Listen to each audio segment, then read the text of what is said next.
നടത്തുക. തെരഞ്ഞെടുപ്പിന്റെ റിവ്യൂ രാഷ്ട്രീയ പാർട്ടികളിൽ പൂർണ്ണമായി കഴിഞ്ഞിട്ടില്ല.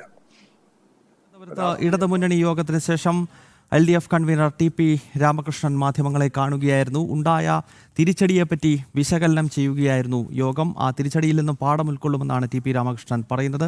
തത്സമയ സംപ്രേഷണമാണ് പ്രേക്ഷകർ കണ്ടത്. ഇപ്പോൾ മറ്റൊരു വാർത്ത വരുന്നത് ഈ അതിജീവിതയുടെ സ്വകാര്യത ലംഘിച്ചതുമായി ബന്ധപ്പെട്ട കേസിൽ KPCC general secretary Sandeep Warrier നൽകിയ മുൻകൂർ ജാമ്യാപേക്ഷ പരിഗണിക്കുന്നത് കോടതി ഈ മാസം 18 മാറ്റിയിരിക്കുകയാണ്. തിരുവനന്തപുരത്തെ സെഷൻസ് കോടതിയാണ് ഇത്തരം ഒരു കോടതിയാണ് ഈ നീക്കം നടത്തിയത്. ദിസ്ന സുരേഷ് ഈ വാർത്തയുടെ വിശദാംശങ്ങളുമായി ചേരുകയാണ്. ദിസ്ന, എന്തൊക്കെ കാര്യങ്ങൾ ചൂണ്ടിക്കാണിച്ചുകൊണ്ടാണ് കോടതി ഈ കേസ് 18 മാറ്റിയത്?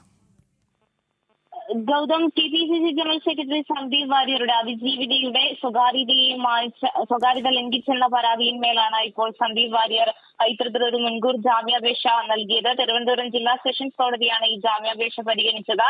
എന്നാൽ ഈ ജാമ്യാപേക്ഷ 18 മാറ്റിവെച്ചിരിക്കുകയാണ് കോടതി. നമുക്കറിയാം, സമൂഹ മാധ്യമങ്ങളിലൂടെ അതിജീവിതയെ വലിയ തരത്തിൽ മോശമായി ചിത്രീകരിച്ചു എന്ന പരാതിയിന്മേലാണ് ഇത്തരത്തിലൊരു കേസ് നൽകിയ പരാതിയിന്മേലാണ് ഇത്തരത്തിലൊരു കേസ് സന്ദീപ് വാര്യർക്കെതിരെ ഉണ്ടായത്. പ്രോസിക്യൂഷൻ കഴിഞ്ഞ ബുധനാഴ്ചയാണ് ഇത്തരത്തിൽ സന്ദീപ് വാര്യരെ ഇനിയൊരു റിപ്പോർട്ട് വരുന്നത് വരെ അറസ്റ്റ് ചെയ്യില്ല എന്ന് പ്രോസിക്യൂഷൻ കോടതിയെ അറിയിച്ചിരുന്നത്.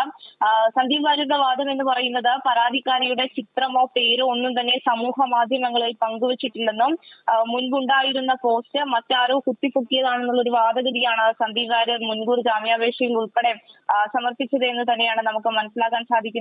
യുവതിയുടെ പരാതിയിൽ സന്ദീപ് വാര്യർ ഉൾപ്പെടെ 6 പേർക്കെതിരെയാണ് കേസെടുത്തത്. മറ്റൊരു പ്രതിയായ രാഹുൽ ഈശ്വർ ഇന്നലെയാണ് ജാമ്യം കിട്ടി പുറത്തിറങ്ങിയത്. ഏതായാലും അതിജീവിതയുടെ സ്വകാര്യത ലംഘിച്ചതുമായി ബന്ധപ്പെട്ട കേസിൽ കോൺഗ്രസ് നേതാവ് സന്ദീപ് വാര്യർ നൽകിയ മുൻകൂർ ജാമ്യാപേക്ഷ പരിഗണിക്കുന്നത് കോടതി ഈ മാസം 18 മാറ്റിയിരിക്കുകയാണ്. ദിസ്നയാണ് തിരുവനന്തപുരത്ത് നിന്നും ചേർന്നത്. ഒരു ഇടവേള കൂടി.